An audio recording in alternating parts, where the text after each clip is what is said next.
Alors ici sur la fresque, à chaque fois, donc tout l'empire colonial est représenté. On a donc on va dire les hommes qui habitent ces colonies, ce qu'ils apportent et ce qu'ils procurent à la France. Et plus on monte, plus on a on va dire les grands monuments de chaque pays qui a été colonisé. Donc là, on est sur le côté qui nous présente l'Afrique et les îles comme l'île de la Réunion, par exemple.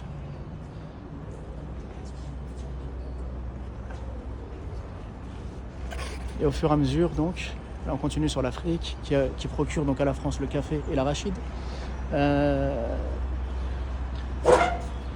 Ensuite, qui procure également le coton. Et on voit à chaque fois donc les représentations qui sont vraiment conformes aux clichés de l'époque. Donc des Africains qui se baladeraient nus, comme si le fait qu'il y ait une ou deux tribus par exemple qui soient comme ça, ce serait généralisé. Et donc en fait c'est pour, on va dire, imprégner dans l'esprit des Français que ce sont des peuples sauvages, qu'il est nécessaire d'aller chez eux afin donc de leur apporter la civilisation. Mais là l'objectif c'est vraiment sur l'extérieur du bâtiment, c'est de montrer ce que les colonies rapportent à la France. Et à l'intérieur du bâtiment il y aura d'autres fresques qui montrera ce que la France elle apporte aux colonies. Donc là on est sur le bâtiment de la Côte d'Ivoire et on voit que la Côte d'Ivoire procure à la France le cola. Donc on continue. Ici donc on voit que l'Afrique donc apporte l'huile de palme. Donc après à chaque fois en haut on a les différents monuments. Bon c'est dur avec la vidéo de bien voir, mais je vous invite à venir visiter ce musée qui est un témoignage vivant de l'histoire. Donc juste au-dessus, on n'en voit pas très bien, je vais essayer de vous montrer mieux. On a les bâtiments, on a les fresques qui représentent donc sur le bâtiment la Tunisie et le Maroc. Bon, ici on a le Gabon.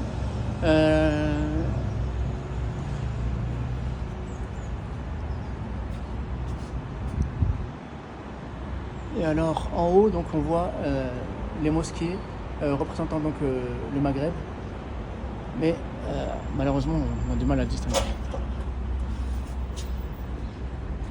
Voilà, donc ici en fait on voit les différents ports par lesquels transitent ces marchandises, donc le port de Bordeaux, avec donc en haut la France et les déesses de l'abondance qui sont représentées.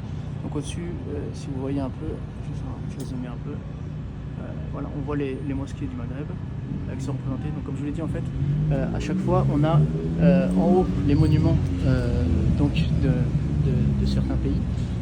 Et à chaque fois donc ce que chaque pays procure à la France, et bien entendu donc les différents ports par lesquels ces marchandises transitent. Je vais continuer à vous montrer les autres représentations. La partie ouest c'est l'Afrique, la partie est c'est l'Asie. D'accord, donc la partie ouest c'était l'Afrique et là maintenant on arrive à l'Asie. Donc là on peut voir pareil toujours les ports par lesquels la marchandise transite. Donc là Marseille, avec Notre-Dame de la Garde qui est représentée.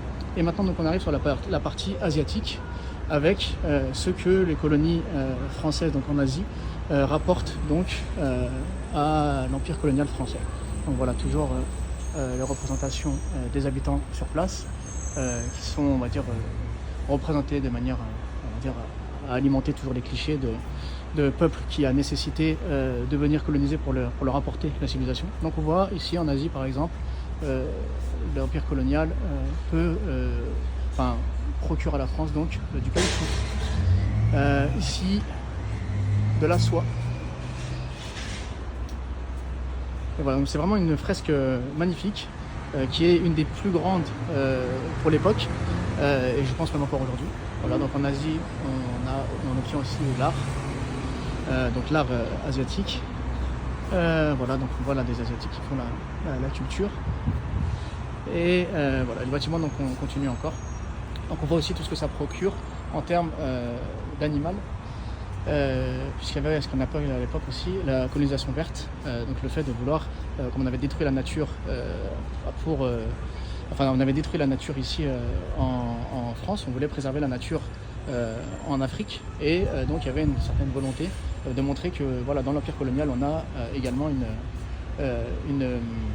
on a accès donc à toute une nature qui est préservée et donc dont l'empire colonial peut également profiter.